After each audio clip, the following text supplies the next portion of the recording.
Hello, my name is Erika Rummel.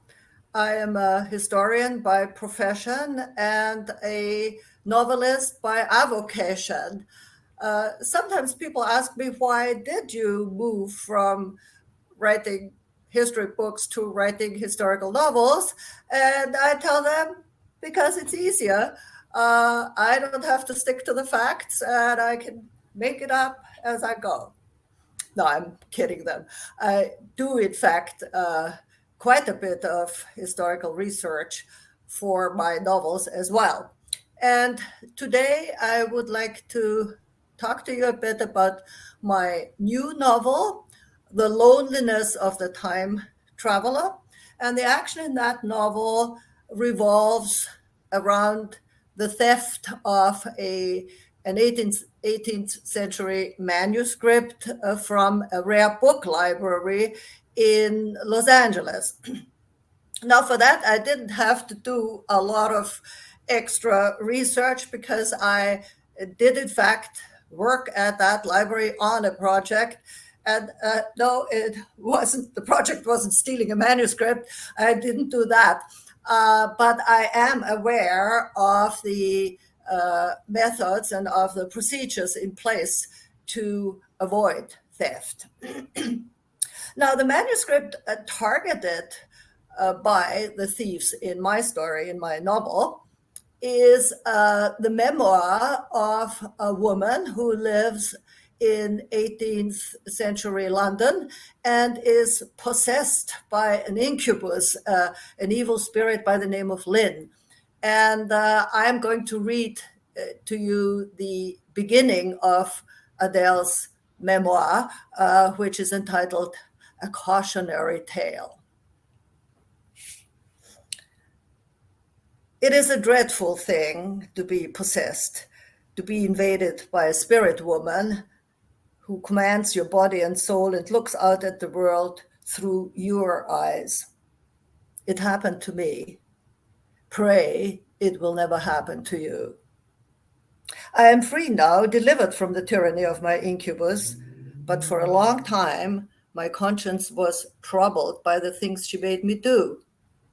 That is why I have drawn up this account of my life as a warning and a reckoning. What attracted that evil spirit to me? Was it my illness, or the medicine I took, or the nurse who cared for me?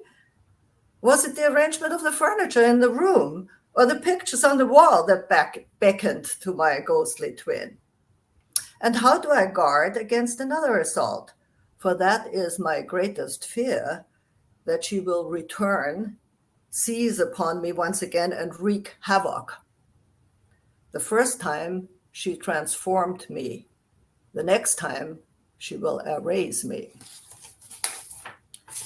It will be death, or worse than death, for no one will even notice that I'm gone. They will say, Adele has changed a great deal. She was always a little contrary, but never so brusque, so demanding, so calculating. I like the old Adele better.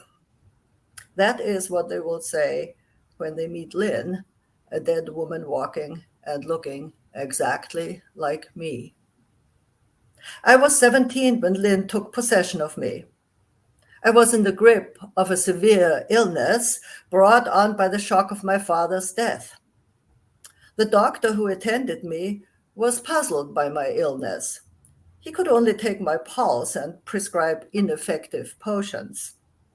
All he saw was a catatonic patient, a silent sufferer lying on the bed, eyes shut, body limp and still. He did not see death reaching out for me with skeleton hands, or the spirit of Lynne wrenching me from his icy grip. True, she rescued me from death, but only to make my body a mule to carry hers, and my mind a vessel to fill with her ideas. At first, I thought I was suffering from nightmares. Lynne's memories rushed into my brain, cloudy scenes of a world peopled with the most abject creatures, beggars and pickpockets, gentlemen of peculiar tastes, easy women and their pimps. In my fevered mind, I saw a young woman standing in the doorway of a tumble-down tenement. She was with a man, a rough character, with a shaved head and dressed in a ragged black coat reaching down to his ankles. He unbuttoned his coat and turned to her.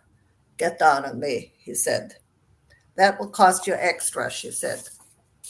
"I'll pay you, don't worry." He fumbled with his breeches and she leaned forward into the folds of his coat. He started panting.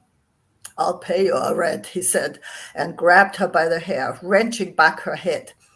I saw a glint of steel, a rapid movement of his hand, then a gush of crimson blood from her throat. She struggled up and in her death throes tore at the man's coat. Her nails left a bloody trail on his naked thigh. With her last breath, she called out, "Help me! I don't want to die!" The murderer pushed her to the ground and escaped into the night. For a moment, his victim lay motionless. Then I saw her rising up from the blood-soaked ground as if lifted by an invisible force, and suddenly she was at my side, joining me in the battle against death.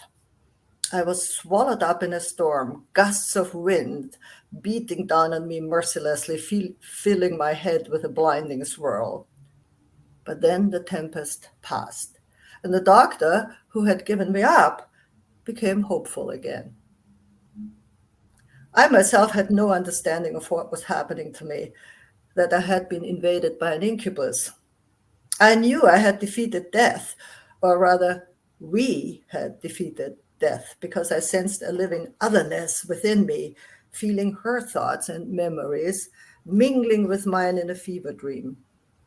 I tried hard to put those dreams and visions out of my mind, but to no avail. They stuck and demanded their rightful place alongside my own familiar thoughts. Shreds of sentences and odd phrases began to ring in my ears, as if a ghostly twin was growing within me and taking up more space every day. And so Adele's fear of being invaded a second time are about to come true. Lynne, the evil spirit, is a time traveler, and she has landed in the 21st century and become a successful stockbroker. But she is nostalgic for her first life and has decided to go back to London in the 18th century, using Adele's memoir as a channel. And that is why she has to get her hands on that manuscript. Will she succeed? Well, to find out, you will have to read the novel. Thank you.